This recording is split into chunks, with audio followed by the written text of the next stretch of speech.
बरं झालं देवी तुम्ही मला इथेच भेटलात। काही विशेष आहे का? हो देवी, आजपर्यंत आपण बानूला खूप सहाय्य केले आहे, विशेषतः श्री खंडेरायांनी।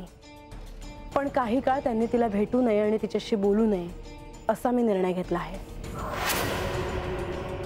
हे ठरवावं असं का वाटलं तुम्हाला? देवी, माझ्या असं ध्यानात आलं आहे की बानू यांच्यावर खूप अवलंबून आहे, त्यामुळे ती स्वतःहून सारं काही बाजूला सारून प्रयत्नांची पराकाष्ठा करत नाही। परंतु तिला असं एकटं पाडून काय साध्य होणार आहे? नाही देवी, तिला एकटं पाडावं हा माझा हेतू नाही, पण तिच्या हे का ध्यानात येत नाही की आराध्य असो वा सद्गुरू असो, एका क्षणी भक्तालाच प्रयत्न करावे लागतात, आणि भक्त जर प्रयत्नच करत नसेल तर आराध्य तरी काय करणार? श्री खंडेरायांचं काय म्हणणं आहे यावर? त्यांनी यासाठी होकार दिला आहे। म्हाळसा, ज्या अर्थी तुम्ही हा निर्णय घेतला आहे त्या अर्थी तुम्ही यावर विचार केला असेलच, परंतु मी एक सांगू का? बानूची श्री खंडेरायांशी भेट झाली तेव्हापासूनच तिने तिचं सर्वस्व त्यांना अर्पण करून टाकलं। तिच्या भक्तीची पद्धतच ती आहे, तिने समर्पण केलं आहे, शरणागत आहे ती।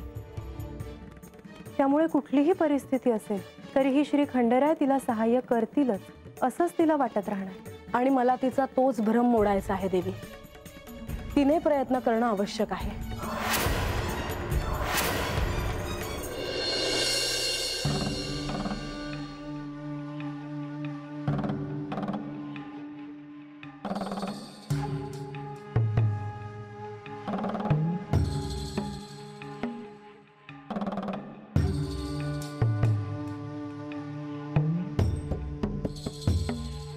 मी काल जे सांगितलं ते तुमच्या स्मरणात आहे ना?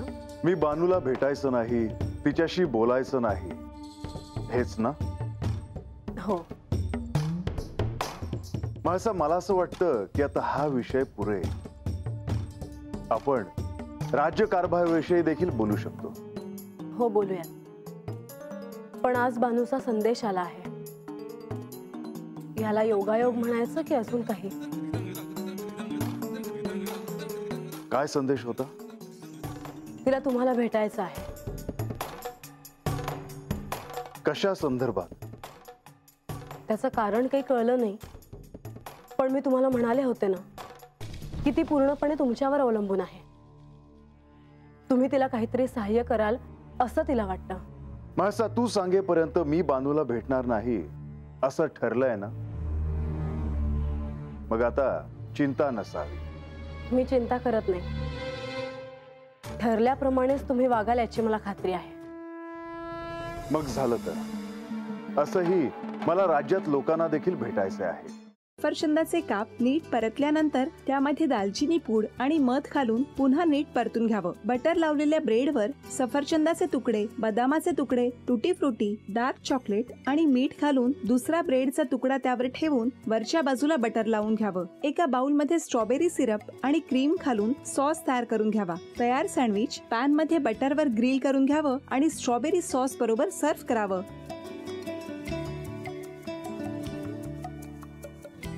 हे जेव्हा बोलत होते तेव्हा मी बघत होतो की या दोघांनी स्वतःचा संसार उभा केलाच, पण स्वतःच्या संसाराबरोबर अनेकांच्या आयुष्यात आनंद निर्माण केला। तो आनंद महत्त्वाचा। हसत राहा, आनंदी राहा असं म्हणत शुभेच्छा देऊया। आणि ही झी मराठीकडून भेटवस्तू डेव्हिड तुमच्यासाठी। अभिनंदन। आणि वहिनींना तथास्तु पुणे यांच्याकडून ही पैठणी। अभिनंदन।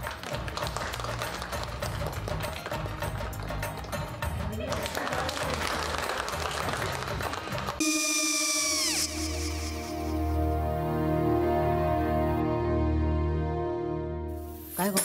हा काय झालं? काय झालं? काय आले मी निकाल लावून आली। हो, पण तिची आईच काय बोलली? तिला वाटलं का सगळ्या निशाने आपल्या चुका कबूल केल्या का? आई, मी चांगलं सुनावून आली आहे। त्या तिची बाजू घेत होत्या, पण मी लक्ष दिलं नाहीये।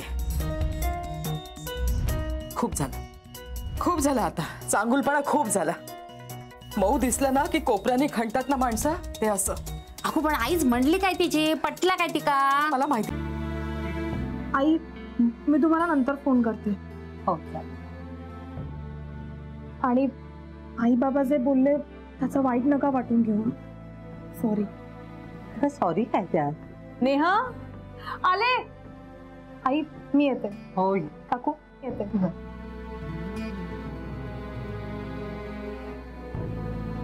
सावकाश जाग. हो हो.